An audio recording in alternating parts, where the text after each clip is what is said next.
que os discípulos encontraram na vida de Jesus algo diferente. O versículo 1 de Lucas 11 é uma das frequentes referências feitas por Lucas à vida de oração do Senhor. Encaixa com o propósito de Lucas em apresentar Cristo como Filho do homem, sempre dependente de Deus, seu Pai.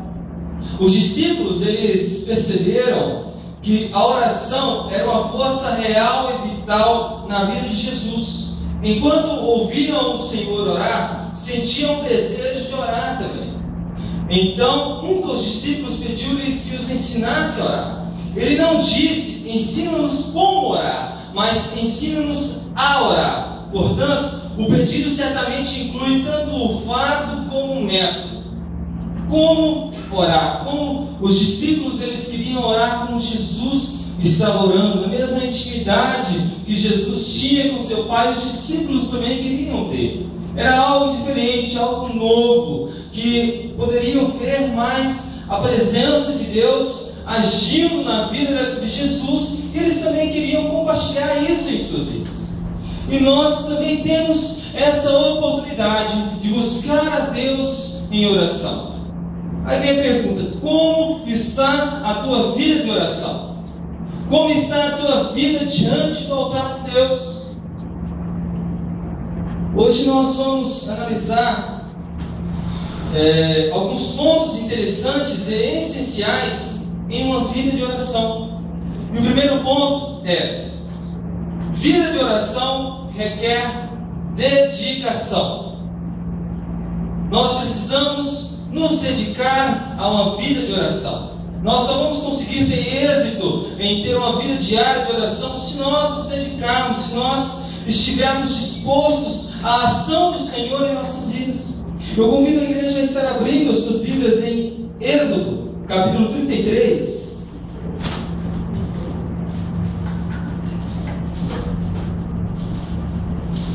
Êxodo, capítulo 33, versículo 7 em diante. Obrigado, irmão Brauna.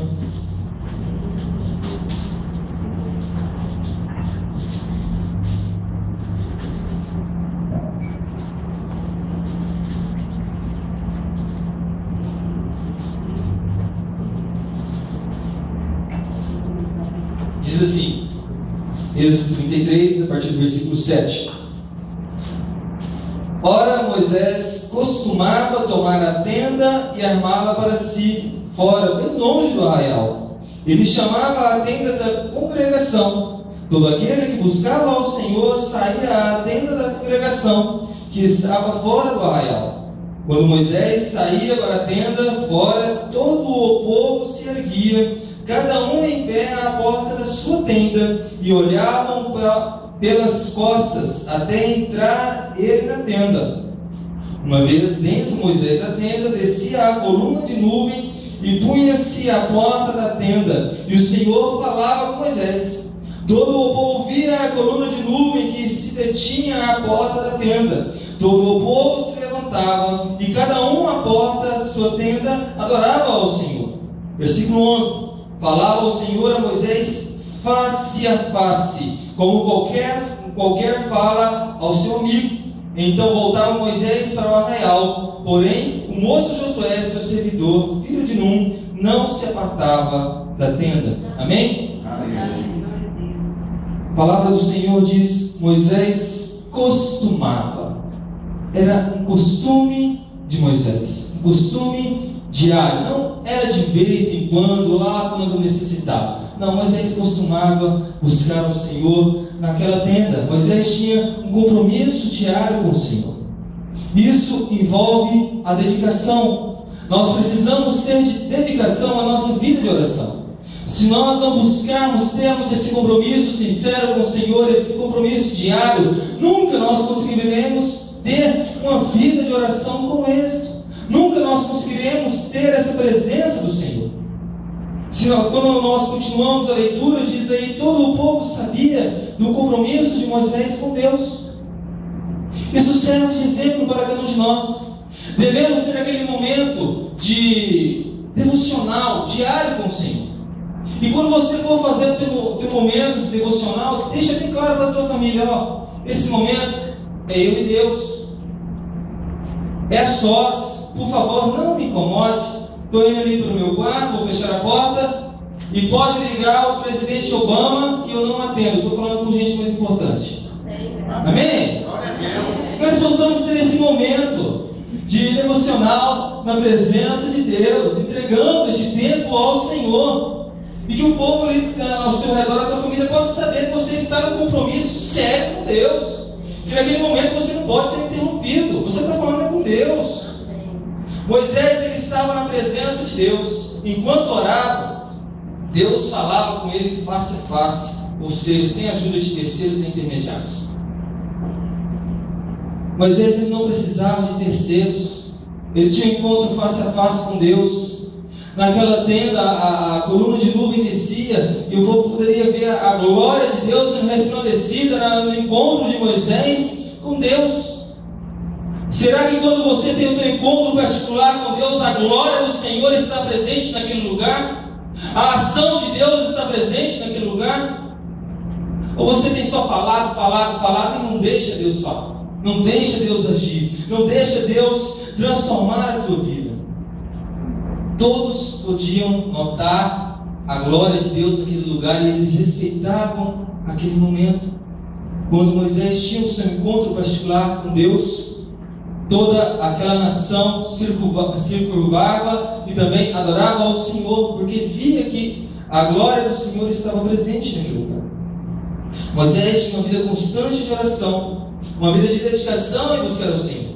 Isso serve de exemplo para nós. Devemos buscar o Senhor continuamente, ter uma vida de dedicação à oração.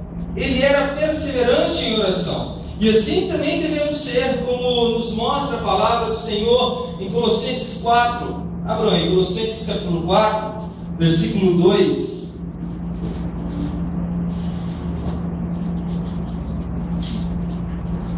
Colossenses capítulo 4, versículo 2.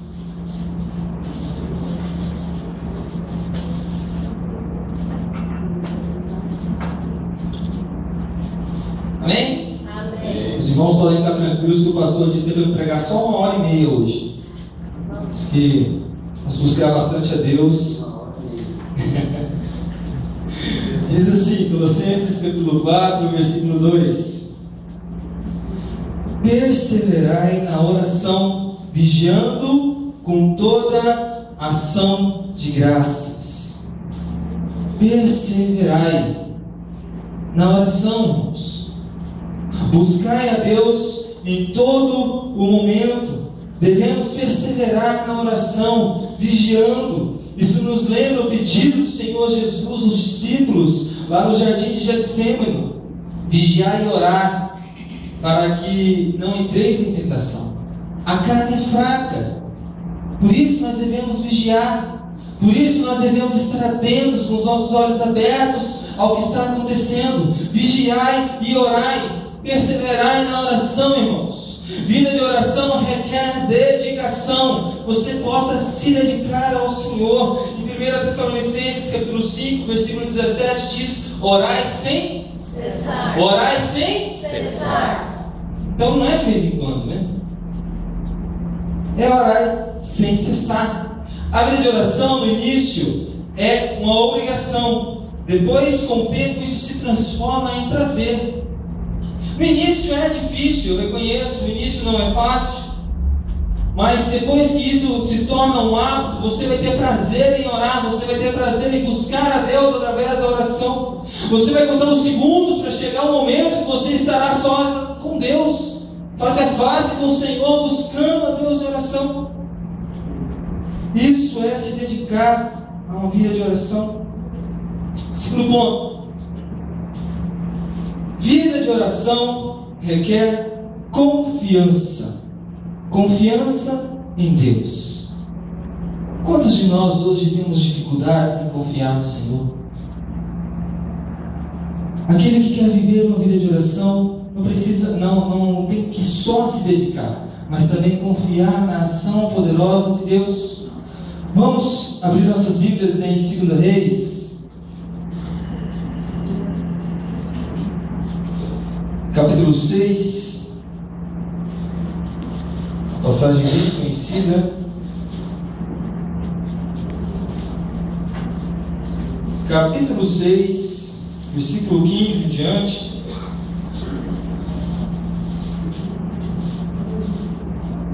Diz assim: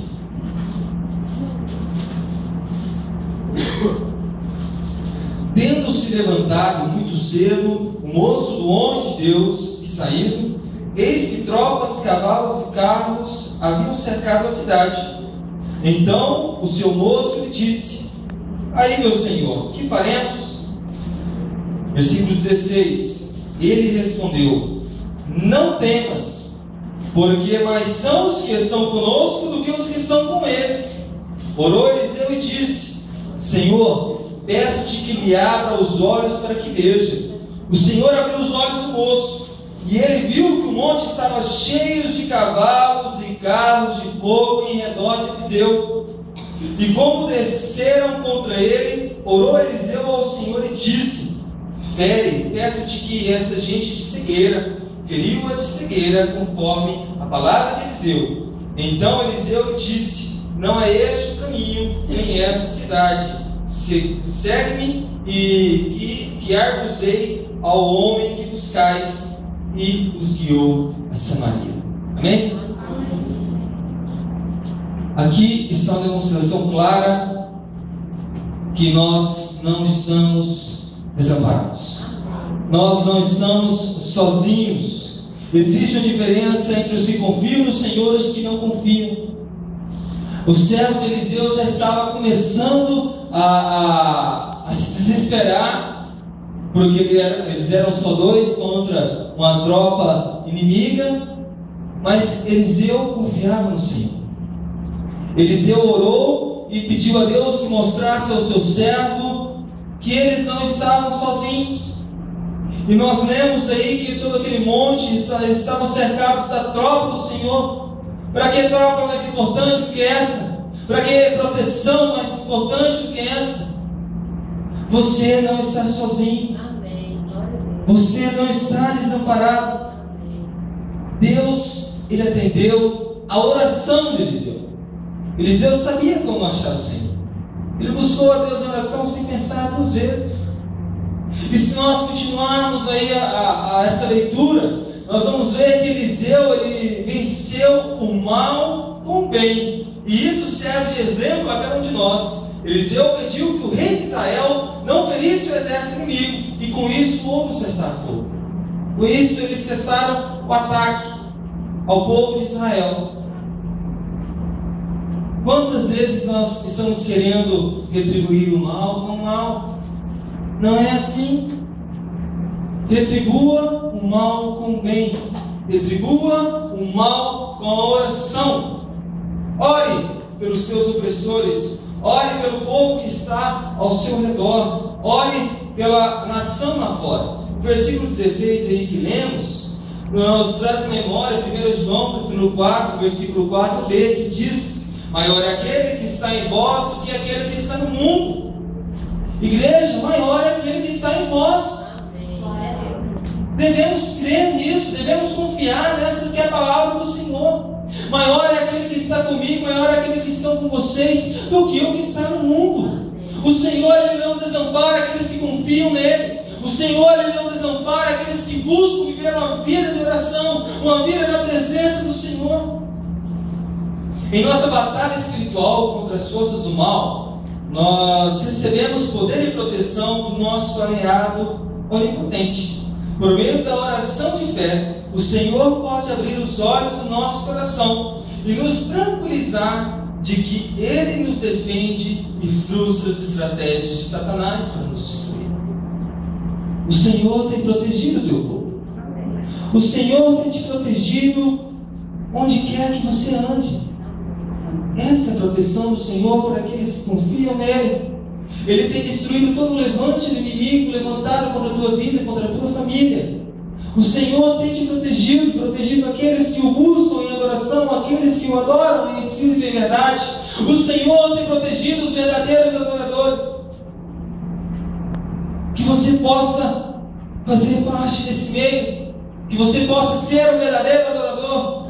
Você possa buscar a cada dia mais o Senhor em oração.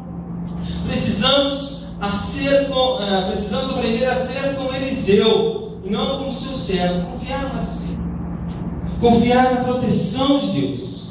Devemos, assim como Eliseu, buscar a misericórdia de Deus aos nossos opressores. O exemplo claro é Jesus no Calvário orando a Deus com misericórdia aos seus opressores. Abram em Lucas 23. Lucas capítulo 23, versículo 33.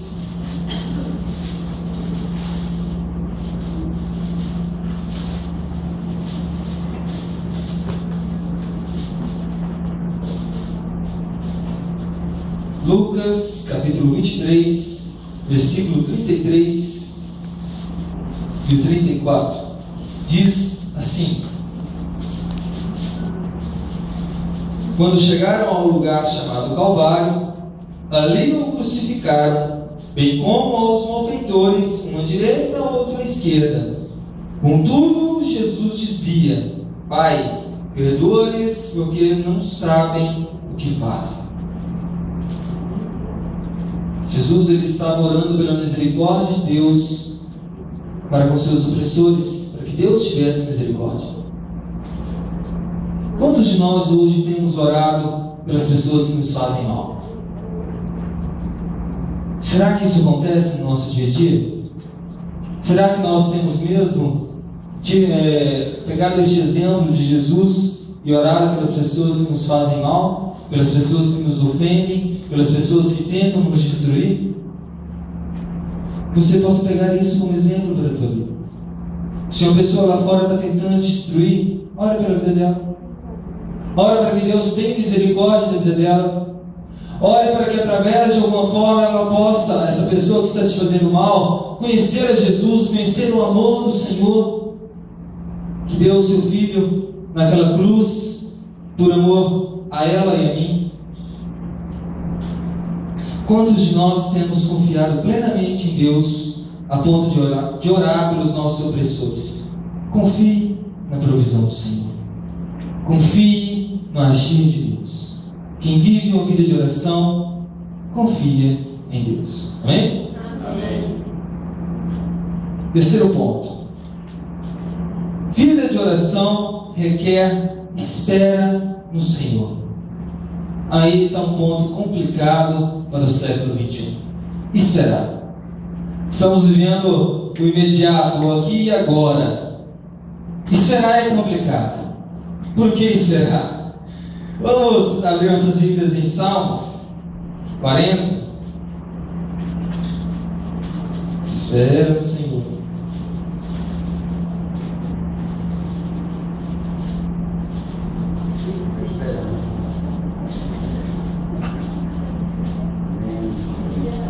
Salmos 40, versículo 1 ao versículo 3, diz assim: Esperei confiantemente pelo Senhor, Ele se inclinou para mim e me ouviu quando clamei por socorro.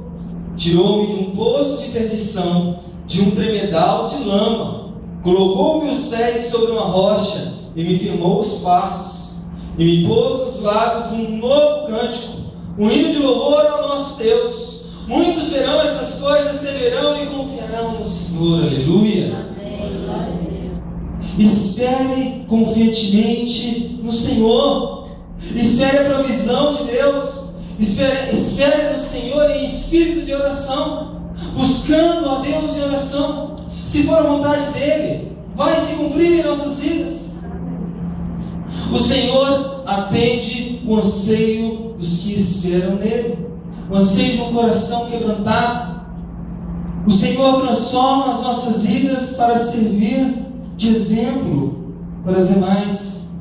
Espere no Senhor que Ele vai te tirar dessa situação difícil, que Ele vai te tirar dessa situação complicada, te colocar no centro da vontade dEle e fazer de você exemplo para os demais. Exemplo de pessoas, de cristãos que esperam o agir do Senhor e alcançam a vitória, e alcançam a promessa de Deus, e alcançam o centro da vontade do Senhor. Que você possa esperar em Deus, que você possa viver uma vida de oração na esperança de que Deus vai agir, que Deus vai cumprir todos os propósitos, todas as promessas feitas na tua vida. Não precisamos andar ansiosos, precisamos apenas confiar em Deus e na sua provisão. Vida de oração requer espera. Em Filipenses 4:6 diz: não andeis ansiosos de coisa alguma, em tudo, porém sejam conhecidas diante de Deus as vossas petições, pela oração e pela súplica, com ações de graças. Amém? Amém. Não andeis ansiosos em coisa alguma. Espere no Senhor, espere o agir poderoso de Deus em tua vida. Existe tempo para todo o propósito de Deus. Não adianta estarmos vivendo uma vida de ansiedade pela ação de Deus. O Senhor, Ele não vai se adiantar ou se atrasar. Pelo contrário, Ele virá na hora exata, no momento certo, na hora certa. Senhor, o nosso Deus, Ele não se atrasa. Não adianta você ficar ansioso, não adianta você ficar preocupado, não adianta você começar a se desesperar. Deus, Ele vai vir na hora certa. Talvez a tua bênção não chegou, talvez o teu milagre não veio porque você não está preparado ainda. Talvez não é a hora certa de você receber a tua bênção. Deus precisa te capacitar um pouco mais para você receber essa bênção. Então, espere confiantemente no Senhor. Você tem esperado pelo Senhor em oração? Quem aqui tem esperado o Senhor em oração? Amém. Amém? Amém, glória a Deus. Vida de oração, ela requer intimidade.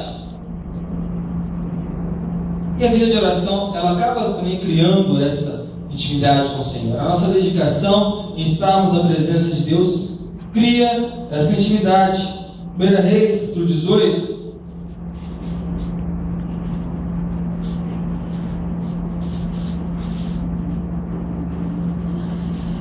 Capítulo 18.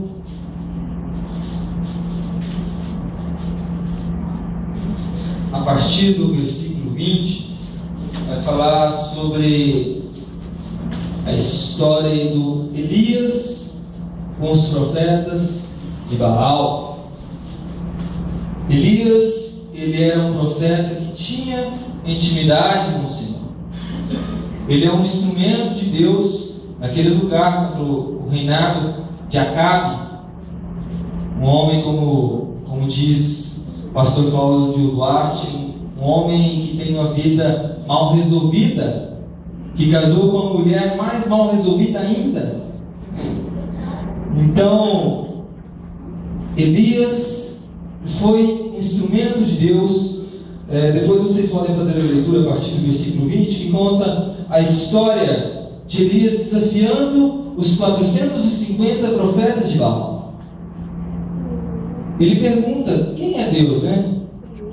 Sobre essa terra, o Deus Baal ou o nosso Deus? O povo tem que resolver. Então ele pede para que dê 2 cordeiros. Os profetas de Baal vão sacrificar a Baal, vai preparar todo o altar ali, vão fazer o cerimonial e pedir que desça o fogo. E outro, Elias preparou para o Senhor. Então ele pediu para que os profetas de Baal preparassem primeiramente o seu cordeiro. Então eles prepararam todo o altar e começaram a clamar a Baal para que descesse em forma de fogo e levasse o sacrifício. E começaram a cantar, começaram a dançar. E Baal não atendia a oração dos seus 450 profetas. E Elias, bem irônico, começou a falar para os 450, clamarem mais alto, falarem mais alto. Talvez Baal esteja dormindo, como ele é um Deus, talvez ele esteja viajando, atendendo às necessidades do povo que tanto necessitava do poder de Baal. E aqueles 450 começaram a se sacrificar, começaram a se cortar, porque fazia parte do ritual deles para ser atendido por Baal. Mas isso não aconteceu. Então Elias foi lá tranquilamente, preparou o altar do Senhor que estava destruído, pegou 12 pedras, representando as 12 tribos de Israel, preparou o altar, colocou no novilho e mandou jogar água. Joga água, gente, joga água, aqui está fácil. Jogou 3 vezes um determinado número de água, e ele foi, vamos ler esse pedacinho, lá no versículo 36, do capítulo 18, diz assim: no devido tempo, para se apresentar a oferta de manjares, aproximou-se o profeta Elias e disse: ó Senhor, Deus de Abraão, de Isaque e de Israel, fique hoje sábio que tu és Deus em Israel, e que eu sou teu servo, e que segundo a tua palavra fiz todas essas coisas. Responde-me, Senhor, responde-me, para que este povo saiba que tu, Senhor, és Deus, e que a ti fizeste retroceder o coração deles. Então caiu fogo no Senhor, e consumiu o holocausto, a lenha, as pedras e a terra, e ainda lambeu a água que estava no rio. Amém. Esse é o Deus que Elias tinha intimidade. Temos muitos pontos interessantes como exemplo para cada um de nós aqui. Elias tinha intimidade com Deus. Ele estava convicto de que os propósitos de Deus eram o melhor para a sua vida, para a vida dele, e por isso não temeu o desafio que o Senhor colocou a ele. Elias desafia em nome do Senhor 450 homens, o rei e o seu povo, e toda a idolatria implantada naquela terra. E um exemplo mais interessante ainda: 450 homens, eles fizeram todo um circo, toda uma apresentação para que Baal os escutasse. Elias apenas orou ao Senhor, sem nenhum circo, sem nenhuma gritaria, sem nenhum barulho. Elias foi no cantinho, falou: Senhor, me atende aqui, agora chegou a tua hora, agora chegou a tua vez, Pai. Elias foi atendido. Oração simples, não teve nada de mistério nessa oração, mas tinha intimidade. Elias tinha intimidade com Deus. Talvez é isso que está faltando para mim e para você. Intimidade com Deus.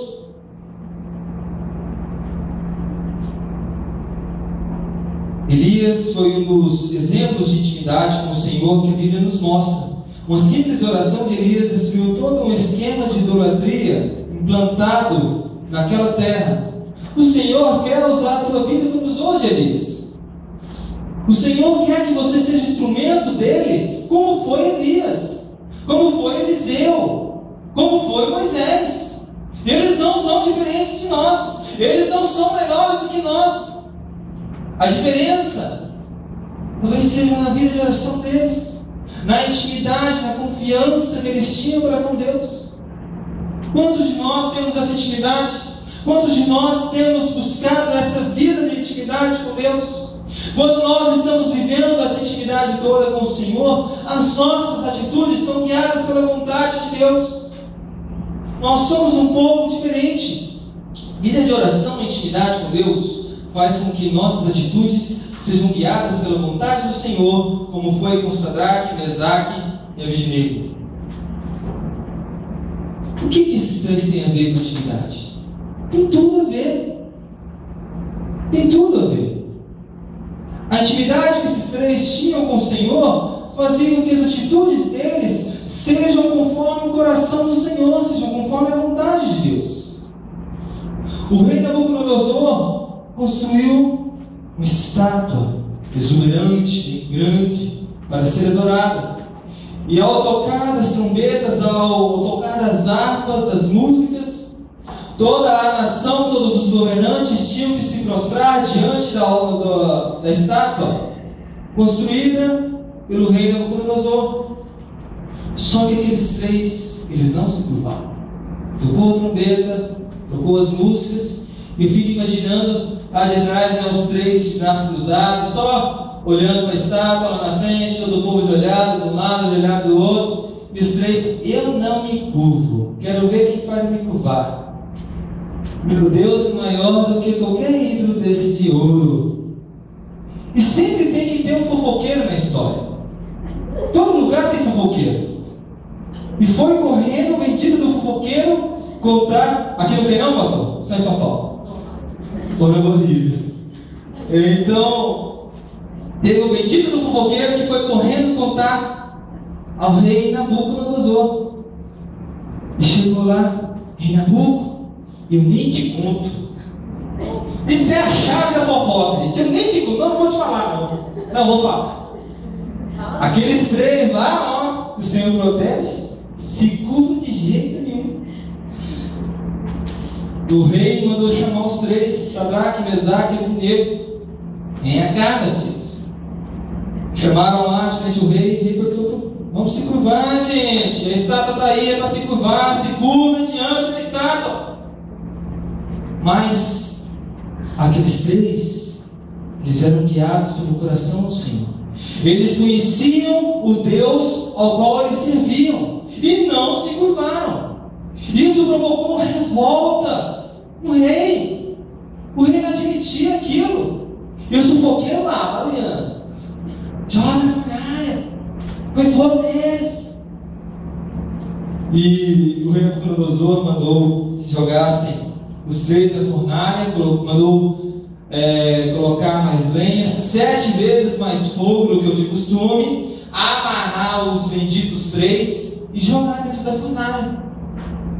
Jogou. E o rei começou a ver 4 lá dentro, andando. Eu fico imaginando eles dançando lá, né? Incendeia, Senhor, a sua mão. No meio do fogo, pedindo que Deus incendiasse para dar mais fogo, né? Porque estava bom demais lá dentro. E o rei começou a pensar: joguei 3, tem 4. Joguei Sadraque, Mesaque e Abednego. Tem mais um lá. Vem cá. Pode chamar eles para sair de dentro da fornalha, né? E eles saíram sem nenhum queimadinho, sem nada, cabelinho bonitinho, arrumadinho. Parecia que estava na piscina, né? Mas eles estavam numa fornalha de fogo ardente, protegidos por quem?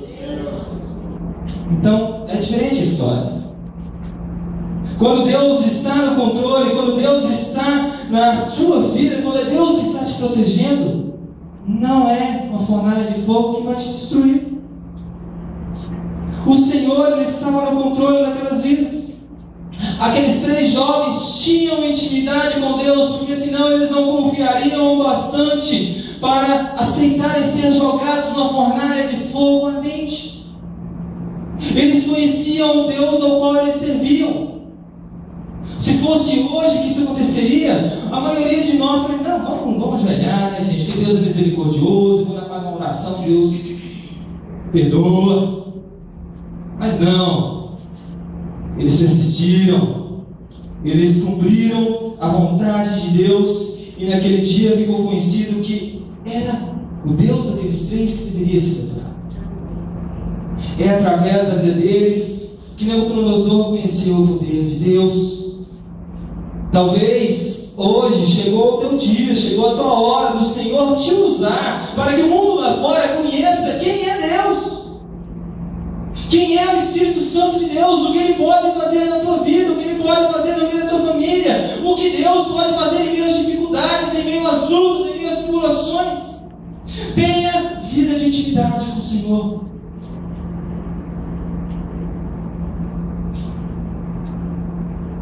O que será que tem impedido você de ter essa vida de intimidade com Deus? O que tem te distanciado da presença de Deus? Será que é o pecado? Será que é a tua família? Teu serviço, teu trabalho? Existem alguns poréns, alguns N's, algumas vírgulas que estão te distanciando da presença de Deus. Pode ser a TV, pode ser a internet. Você possa refletir o que tem te distanciado da presença de Deus. Quinto e último ponto: vida de oração resulta em poder. Atos, capítulo 4.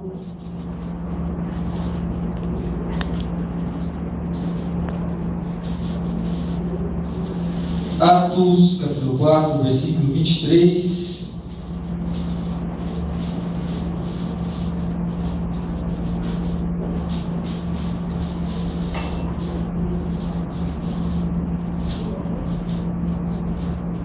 Diz assim: uma vez soltos, procuraram os irmãos e lhes contaram quantas coisas lhe haviam dito os principais sacerdotes e os anciãos.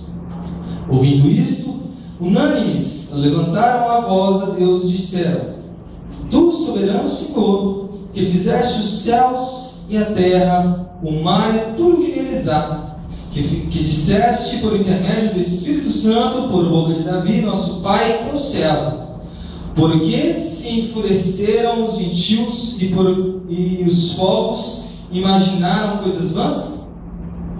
Levantaram-se os reis da terra e as autoridades ajuntaram-se contra o Senhor e contra o seu ungido. Versículo 27. Porque verdadeiramente se ajuntaram nessa cidade contra o teu santo servo Jesus, ao qual ungiste, Herodes e Pôncio Pilatos, com gentios e gente de Israel, para fazerem tudo o que a tua mão e o teu propósito predeterminaram. Agora, Senhor, olha para as suas ameaças e concede aos teus servos que anunciem com toda a intrepidez a tua palavra, enquanto estendes a mão para fazer curas, sinais e prodígios por intermédio do nome do teu santo servo Jesus. Versículo 31.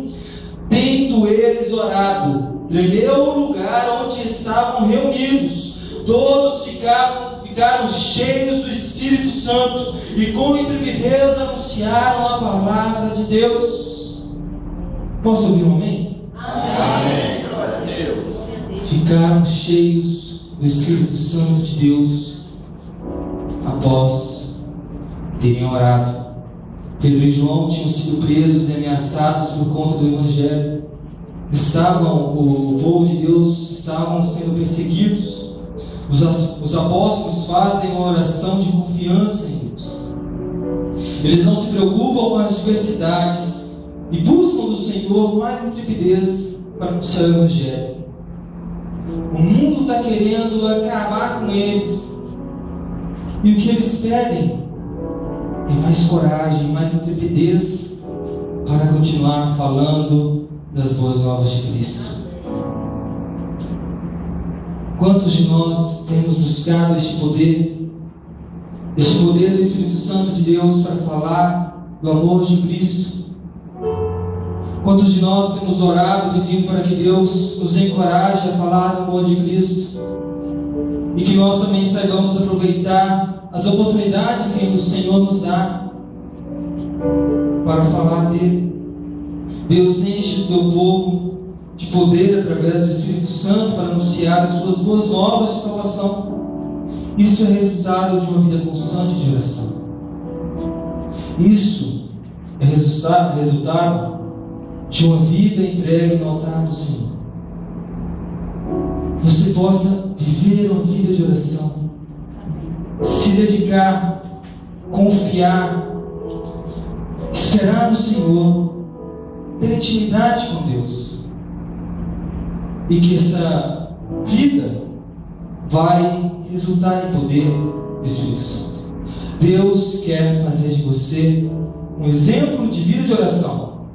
Vimos aqui vários pontos de características contidas em homens de oração, que não se preocupam com o mundo lá fora, mas vivem a vontade do nosso Senhor em suas vidas. Mas para viver essa constante experiência de oração em nossas vidas, é necessário termos a atitude de renunciar às coisas deste mundo e buscarmos ao Senhor. Lá em 2 Crônicas, capítulo 7, versículo 14, diz: se o meu povo, que se chama pelo meu nome, se humilhar e orar e buscar, e se converter dos seus maus caminhos, então eu virei dos céus, perdoarei os seus pecados e sararei a sua terra. Se o meu povo, Se você quiser. Só depende de você. Ter uma vida de oração, ter uma vida diante do altar de Deus, ter uma vida guiada pelo Espírito Santo de Deus, ser homens, mulheres vitoriosos, cheios da presença de Deus, que não ficam ansiosos com as diversidades, mas sim que esperam no Senhor. Só depende de você.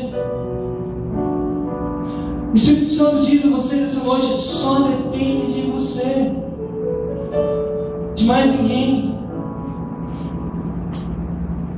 Curvem as nossas cabeças. Vocês possam refletir nesse instante. O que tem atrapalhado você de ter uma vida constante de oração? Qual será que está sendo o problema que está te distanciando do altar do Senhor? Que está atrapalhando você ter essa intimidade com Deus? Que está atrapalhando você deixar o Espírito Santo de Deus agir na tua vida? Qual é o pecado que tem te afastado da presença de Deus? Qual é a adversidade que tem atrapalhado você de se dedicar à presença de Deus, se dedicar a ter uma vida de oração? Chegou o tempo de renovação. Chegou um tempo que o Senhor procura aqueles que o adoram em espírito e em verdade.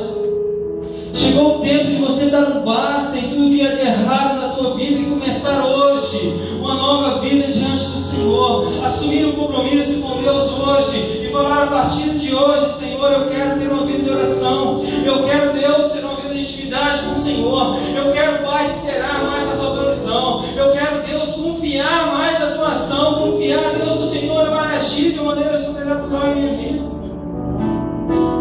Irmãos, retire as incertezas da tua vida. Deixe o Espírito Santo te purificar de toda injustiça. Viva o melhor que Deus tem preparado para você. Viva o melhor que Deus tem preparado para a tua vida. Hoje o Senhor tem te dado a oportunidade de dar um basta. Senhor, eu não quero viver mais essa vida de falsidade, essa vida de hipocrisia na tua presença. Eu quero ser diferente. E eu quero convidar aqui na frente os irmãos que querem ser diferentes. Os irmãos que querem assumir a partir de hoje um compromisso de uma vida de oração. Se existe alguém aqui esta noite que quer ter esse compromisso, que assume, que reconhece, que necessita de mais intimidade, que necessita de mais dedicação, que necessita de mais confiança, que necessita de mais espera do Senhor, você possa vir aqui à frente, deixar claro para o Senhor e para o mundo que você está assumindo um compromisso com Deus.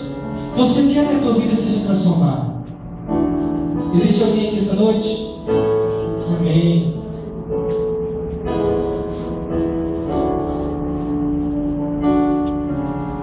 Amém. Você possa buscar o Senhor.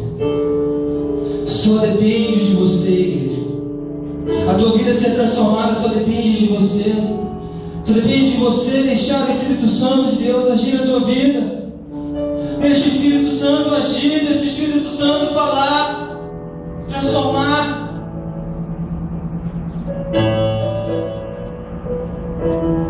Oh, aleluia. Deus, Pai amado, querido,